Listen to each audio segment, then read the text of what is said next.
Oh, that damn picture. It's been here the whole time. I can't believe I didn't see it. Johnny. And he's still got that damn baby face. It must really come in handy when he's deceiving people in his real job, not his pretend job like you made me believe fighting fires. No, fighting crime.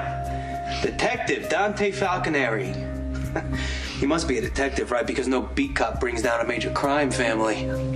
Could you just please give me a second to try To try and what? Why don't you just give me a second, all right? Because I'm kind of choking over here. Man, I must be the biggest chump in town. A cop right under my nose the whole time. You know, if Claudia were alive, she'd be laughing her ass off at me right now. Then again, she'd know I've been played by a perfect master. It's not true. Really? Okay, then maybe I missed something. Have you or have you not been lying about your son from the moment we met? What else was I supposed to do? How about tell me the truth? It wasn't an option. Can I take you back a little bit? Maybe if you see the whole thing in context, maybe you could understand. All right. I'm on the edge of my seat. No, I can hear you fine from right over there. Okay. When you and I started seeing each other, as far as I knew, Dante was in Brooklyn doing his whole cop thing. So imagine my surprise when he shows up at my doorstep, already on the case, firmly ensconced, with no intention of going home. Well, why would he go home? He'd already climbed his way through the Zakar ranks into a cushy job with Sonny. And wait a minute, you knew his agenda? I did. Then how could you not tell me? Huh? Once he found his way into the Corinthos ranks, he was a direct threat to me every day. I couldn't tell you. If I told you, it would have put my kid's life at risk. And I didn't want to lose you.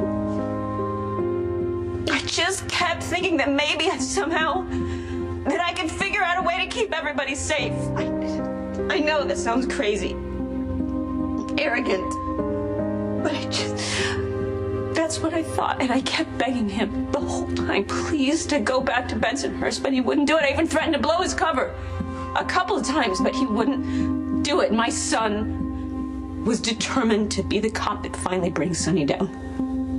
We just kept going around and around in this endless, pointless circle. Him telling me that I had to go back to Brooklyn, me telling him that he had to go. He's convinced that my life is in danger.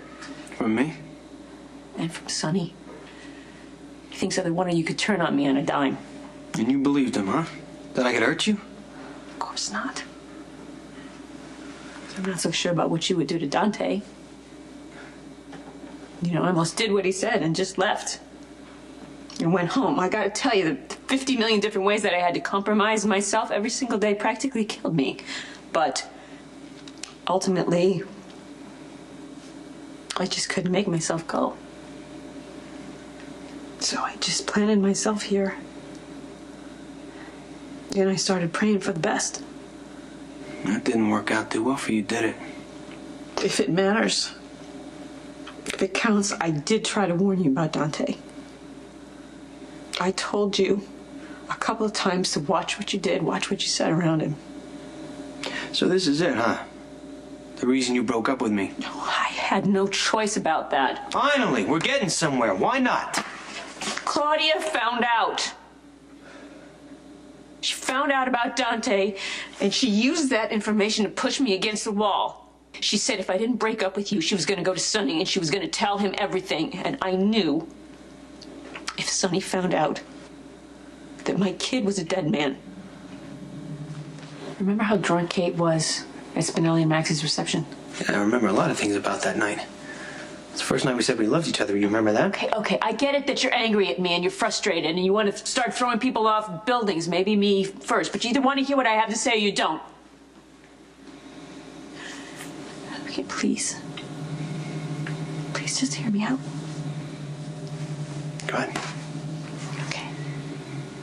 So Kate saw Dante there. She put two and two together. Remember, I had to drag her out in the parking lot. Man, it's right there. I don't know, my fingers closed the whole time. No wonder you seem so concerned about a guy you claim to barely even know. Connie was drunk off her ass. She had no internal editor on duty at the moment. She had no idea how freaking loud she was talking, and Claudia was there lurking in the parking lot. She heard everything. And she just couldn't wait to throw it in my face and use it against me. And guess what she wanted most? Me away from you. Knew it. So you see, I didn't have any choice. Well, Olivia, how about the choice of telling me the truth? I had to protect my son. Yeah. That's your story and you're sticking to it. Is it really that hard to believe that I needed to keep my son safe? I don't know anymore, Olivia. And this could be you doing what you do best. Standing there all sad and sympathetic. Giving all these stories about I'm sorries. All you're really trying to do is save your lying, two-faced son's sorry ass. I'm sorry. I know that's probably not enough to help with the hurt that I see in your eyes. But it's all I got. You're right, it's not enough. You know, I did try and warn you. I told you that I had secrets. And you said you didn't care. So the only thing that mattered was the two of us being together. That's right, Olivia. That right there is the operative word, together. Up until now, I had no idea that your son was an undercover cop. This is the same guy who every chance he gets pumps me for information while pretending to be my comrade, my friend. I know. I know. And again, I tried to get Dante off of this case, but he's determined to take Sonny down. There was this cop in the old neighborhood, this great guy, Lieutenant Paletti. He took special interest in Dante because he was a kid that didn't have a father. He was murdered. Dante blames Sonny. So you see, for him, this thing is personal. But again, I never ever meant to hurt you. And I never lied about how I felt about you. I do love you, John. But Dante, he's my baby. He's my blood. I mean, I carried him inside me for 9 months. And then I raised him on my own. So, I put him first. I always have, and I always will. Anything else is not even on the table.